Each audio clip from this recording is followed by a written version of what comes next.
we can get started. So welcome to our presentation, and we're going to be talking about advocacy and specifically how is the process of creating change. And we are YBOD members, Ria and Milton. And Milton, you can go ahead and introduce yourself. Hi, everyone. My name is Milton Nguyen. So as Ria mentioned, I'm also on CYAN's Youth Board of Directors, and I'm also involved with Breathe California Sacramento region out in Sacramento County with their Youth Advisory Board. And my name is Ria, and I am a YBOD member from Sonoma County, and I'm also, my main youth board area is Students Against Nicotine, which is based in New York City and Washington, D.C. So before we get into the bulk of our presentation, I just want to give out a little icebreaker. And this is also because my playlist is lacking a lot of music right now, and I need some suggestions. So what is your favorite song at the moment? Put it in the chat.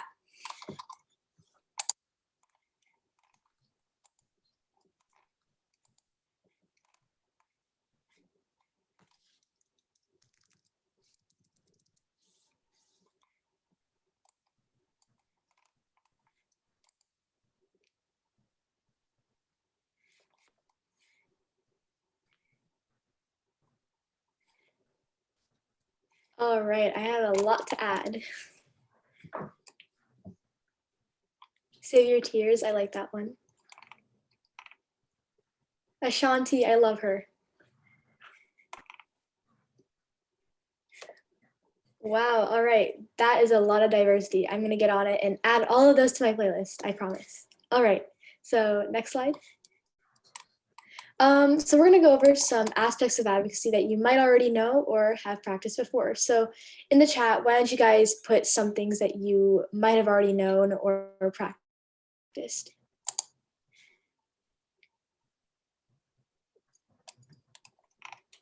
So these could be like, communication skills, public speaking, or just events you've attended, anything you want.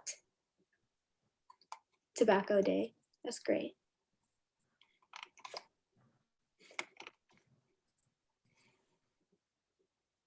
Youth Quest, of course, the big one.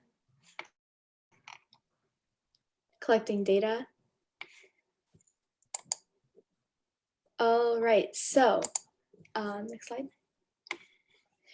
So let's go on to community norm change. So it's basically the basis of advocacy change. And in general, a norm is an implied rule of behavior that are considered acceptable in our communities. So that can mean, for example, smoking or vaping is something that might be normalized in your schools. An actual norm is a real belief or action of a group or community, while a perceived norm is something we think are behaviors of a group. And so community norm change is to change these implied behaviors that are usually causing harm to a community. And it's one of the main goals of advocacy. So again, things you might already know, organization, so calendars, plans, or assigning tasks to other members or yourself, and communication, so public speaking, speeches, testimonies, but also if you're not into public speaking or you just simply are better at writing, there's also a lot of written forms of communication, like letters and opinion pieces and ways to publish your things on the internet, blogs. Also leadership, so being able to direct a group or a plan to success, having allies, so dependable connections to other organizations or people, time management, so being punctual, sticking to plans and balancing tasks, and lastly, social media, so using sites like Instagram, TikTok, or Facebook to spread awareness. And these are all known as the advocacy toolbox. And so we also want to go over the cycle of advocacy, so the 6 stages of proper advocacy. So that would be identifying the problem is number 1. So what's the root cause of an issue in your community? So is there a specific problem that is snowballing into a larger issue? For example, for tobacco use in schools, if you see a lot of people using tobacco in your schools, you might be thinking that the root cause of that problem is that there are a lot of tobacco retailers near that school. 2 is gathering information. So doing a lot of research online, emailing professionals, interviewing people, and making connections in the process. And 3 is identifying the solution. So understanding and deciding the best solution to your problem. And a lot of the times that's going to be through policy change. Next, you want to create a strategy, and with the help of your allies, create a strategy that can make your policy campaign as effective as possible. and then take action. So implement your strategy efficiently. And many times the process won't be smooth or easy peasy, but you'll get through it. And lastly, evaluate your results. So evaluate your entire process and everything that you've done. So could you have changed anything, or could your strategy be any better? And also, with understanding the problem, I find it to be one of the most important things of advocacy, because you want to understand what you're fighting for. So that might be research. So looking at research projects, articles online, and conducting surveys in your community, research projects, litter cleanups, and also maybe even reaching out to university professors and getting involved in projects that way, which is something that I've done. And also talking to people. So making connections with people more involved and educated in the field of the issue. For example, get in touch with a college professor. And also, the stages of advocacy through policy change are 1, apathy; 2, awareness; 3, concern; 4, attitude shift; 5, social expectation; 6, action; 7, social norm; 8, expectation; and 9, contentment. So something really important to note about advocacy is that one of the great results that can come out of it is policy change. And it's honestly one of the best possible results one can get. But I really want to emphasize to each and every one of you that policy change isn't the only result that can come from great advocacy. A lot of the times when we do advocacy, we kind of might be we might kind of get tunnel vision with policy change. And at the end of the day, policy change is really dependent on decision makers making a decision. And sometimes they might not make a decision that we want. And that might be due to different factors or circumstances.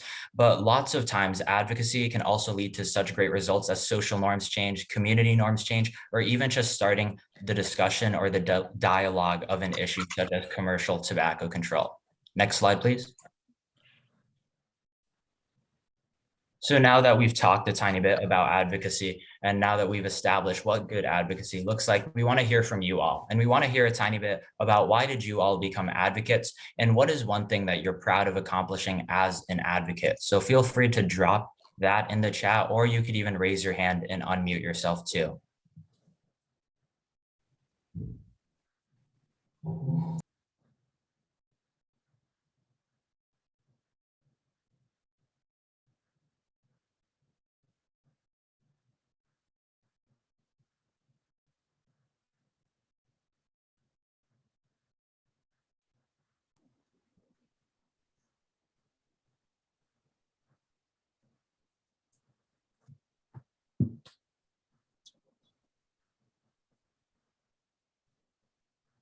It looks like in the chat, Nancy said, make positive changes in the community.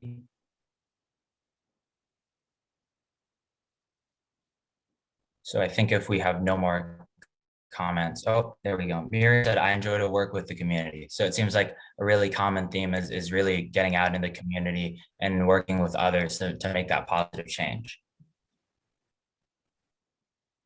Okay, we can move on to the next slide, please.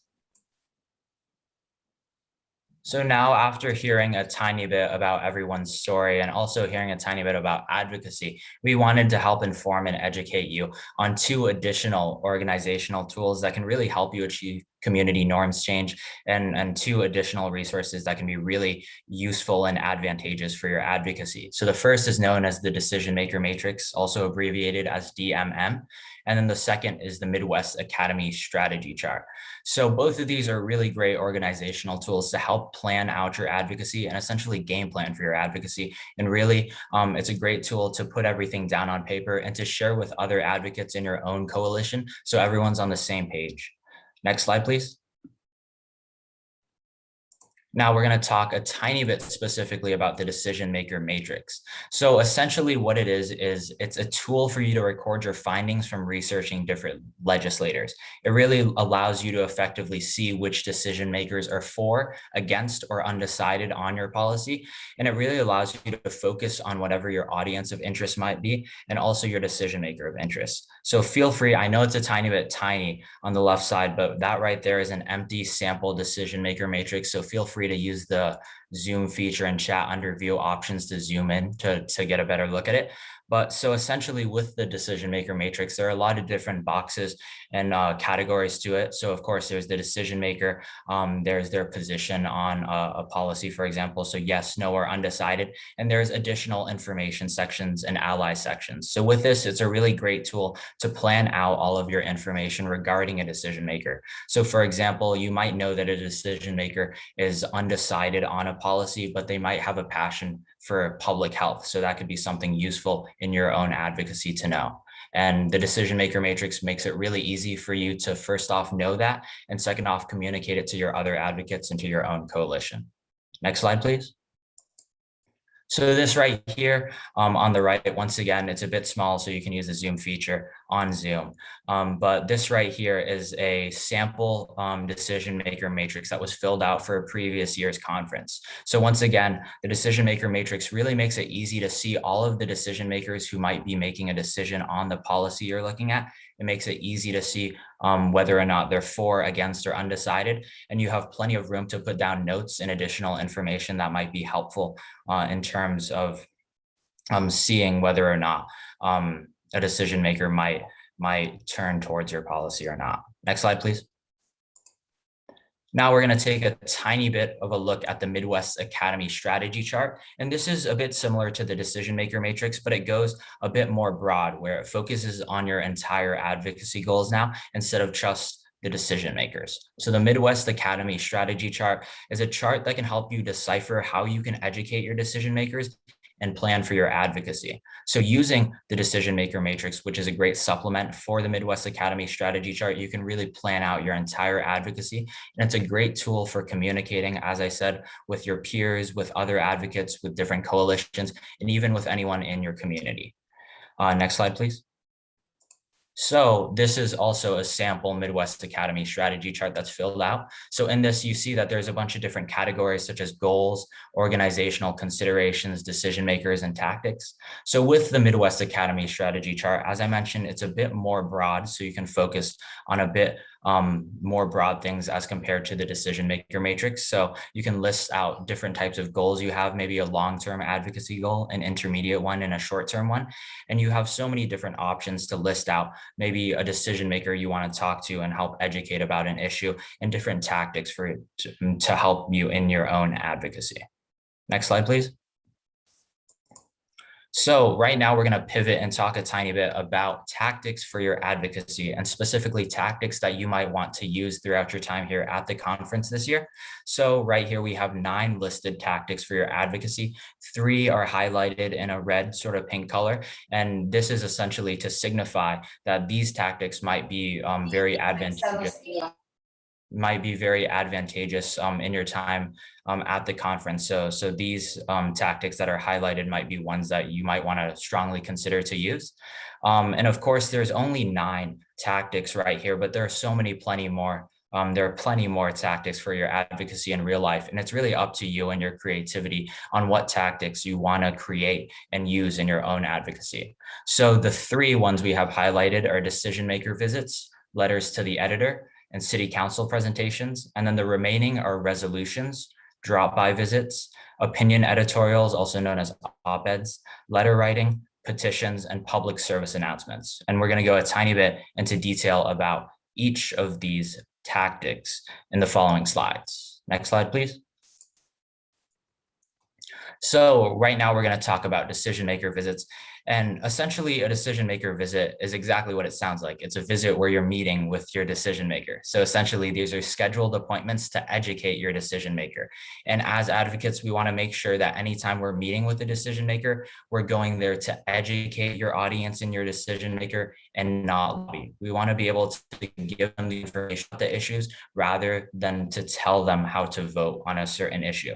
Another great thing about decision maker visits are that they can be done completely virtual. I think throughout this past year and a half with the COVID-19 pandemic, some of us here may even have experience with virtual decision maker visits, but decision maker visits make it really versatile to have that ability to do them both in person and also virtually. Next slide, please.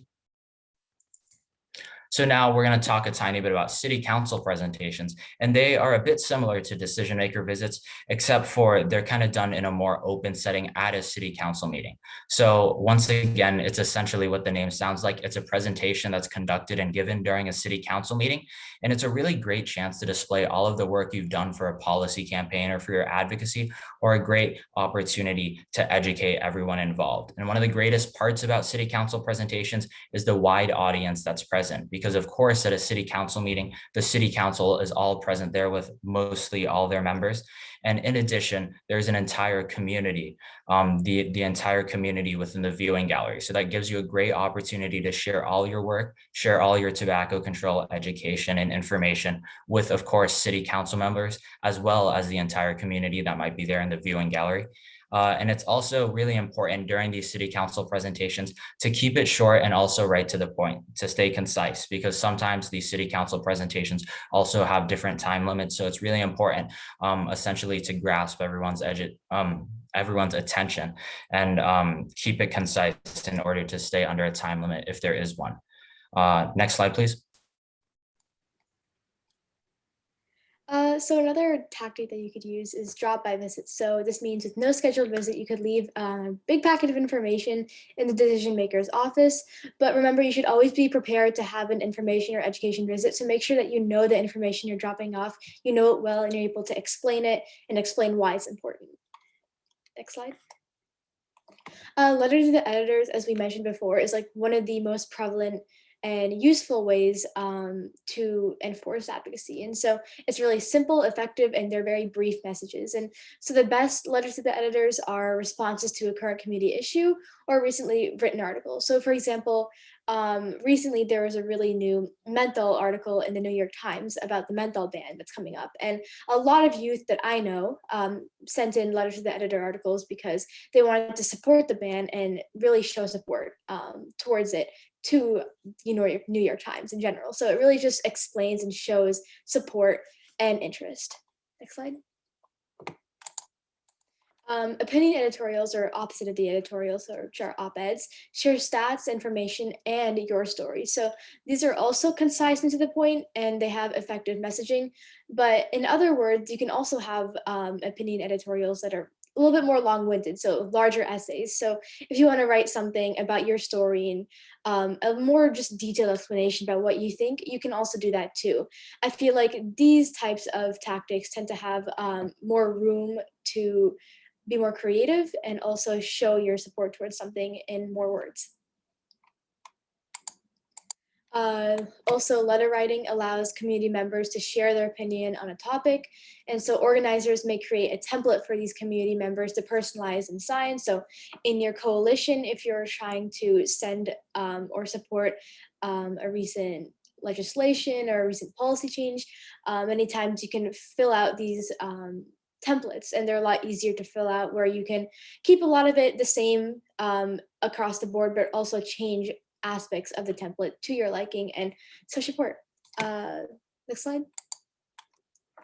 So petitions are definitely one of the easier tactics, I personally feel, and they're just as effective. So a collection of signatures from community members that support your outlined goal. And so you can collect signatures electronically or in person. So recently in the next year or so, because of the pandemic, we've seen a lot of change.org positions, and those are very, very effective. And we've seen a lot of action come out of those change petitions. And so we can definitely lead you to those types of websites. And even when you just go online and search for petitions in general, you can definitely find some of those. So make sure that these petitions are addressed to decision makers, include a specific ask, and then you can also email or present petitions to city council meetings. So resolutions are written positions that are adopted by a group or body, and they support a policy, and they may be adopted by a local tobacco-free coalition or other local community organizations. I find that these are definitely a little bit more complex, but also very, very important, because they really go in depth to show what a policy is and why someone really supports it to the nitty-gritty, and explaining what aspects of the policy that are really beneficial and which ones may need some work. And lastly, public service announcements, also known as PSAs, they're used to share messages with the community. So examples like radio announcements, commercials, print ads, or even strategic social media use. So if you've ever gone on TikTok or Instagram or even Facebook and you've seen those anti-vaping ads or more informational ads about like what's in vaping liquids or how vape pens even work. Those are all types of PSAs because they show you exactly why vaping or tobacco use in general can be instrumental and really, really damaging to your health. All right, so social media, let's go more into that, can be used to share your advocacy and also connect with other advocates. So again, as we have listed right here, Instagram, TikTok, Facebook, even Snapchat, YouTube, or Reddit are all examples of social media sites that can be used for purposes of advocacy. So for example, if you want to explain to your community about why social media can help with vaping advocacy, you can post about that. Or if you want to post about just the health effects of vaping in general, you can do that as well.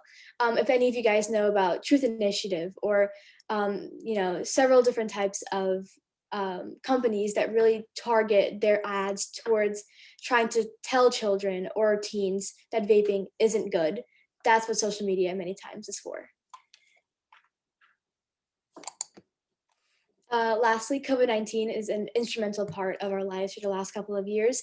And while it has made it harder to participate in in-person activities, including Youth Quest, sadly, which has been virtual last year, more opportunities surrounding virtual events have popped up. So legislation visits and phone calls are options during this time, and they become more available during this time as well. It's also a good idea to bring up COVID-19 with your presentation if you're doing a city council presentation or talking to a decision maker, because talking about COVID-19 will make your presentation more relevant just because COVID-19 is such a current event right now. For example, if you talk about how tobacco use can severely worsen COVID-19 symptoms, which has been found recently, you can tie it back to your policy. And as COVID-19 is extremely relevant at the moment, legislators might be more willing to listen to you if you bring it up. So about 4 million deaths have occurred due to COVID-19. It's really just caused so much severe loss in our communities. And following that, the COVID-19 diagnosis was 5 times more likely among ever users of e-cigarettes only, and 7 times more likely among ever dual users of vaping and tobacco, and 6.8 times more likely among past 30-day dual users. So there's a huge correlation between tobacco use and COVID-19 symptoms, which is something that you could definitely bring up during those city council presentations.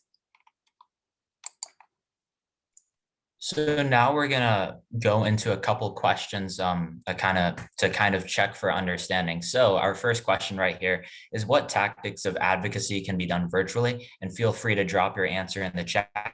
The first option is petitions A, B, letters, C, public service announcements, or D, all of the above.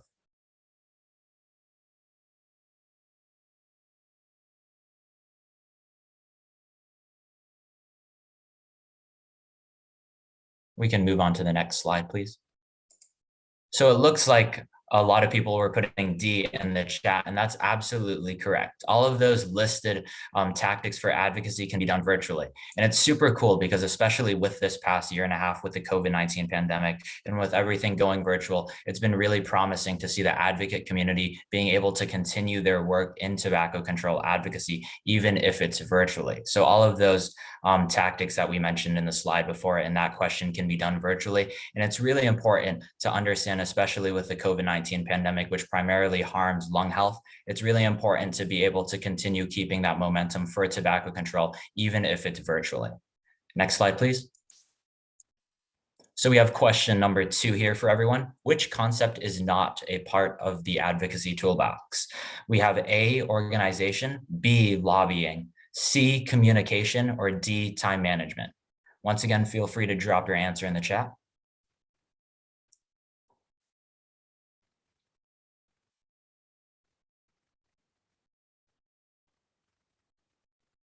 Next slide, please. So it looks like everyone put B in the chat, and that's absolutely correct. Lobbying is not a part of the advocacy toolbox. To reiterate and remind everyone once again, as advocates, we do not want to lobby. Instead, we want to work to educate our decision makers and others. We want to be able to share information about tobacco control, maybe statistics, and maybe even your own story and your own personal story with tobacco, if that's the case. But we always want to focus on education rather than lobbying, especially with decision makers. Next slide, please. Right here, we have question number 3. Which tactic shares messages with the community through radio announcements, strategic social media use, and commercials? Your options are A, decision maker visits, B, city council meetings, C, petitions, or D, PSAs.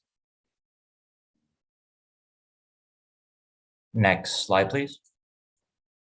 So it looks like, once again, everyone got it right, with the answer being D, PSAs. So PSAs are used to share messages with the community, and they're really a great opportunity for you to be creative about spreading the message about tobacco control information and education. And another thing that's really great for PSAs is that you can use social media alongside to supplement and accompany it. And social media really is a great tool to use in your advocacy. Next slide, please.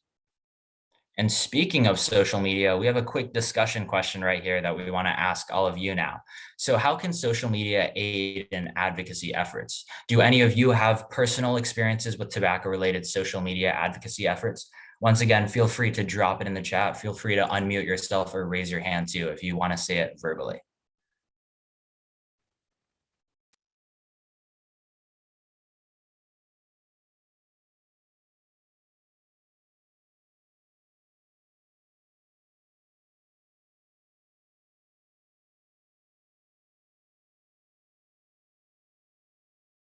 Also, too, when we're on the topic of social media, if anyone has any social media accounts they want to plug, feel free to drop that in the chat too. As advocates, we always want to be able to support one another, and social media really is a great place to support everyone in their own advocacy, whether that be tobacco control or any other issue.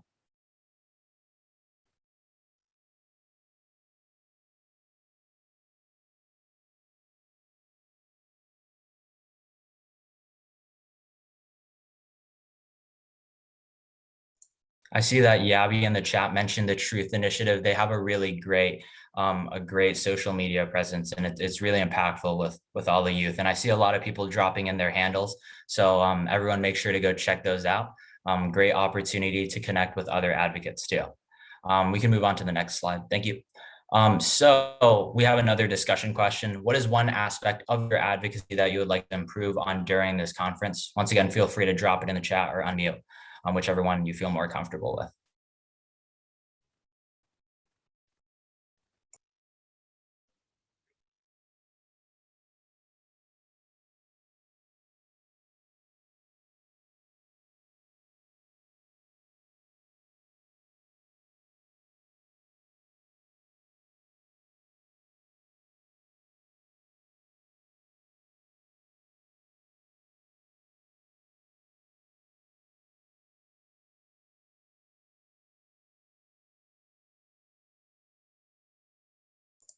I see that Yabi put in the chat, making petitions. I see Ria put public speaking. Lauren put educating myself. I think these are all great things that we can improve on.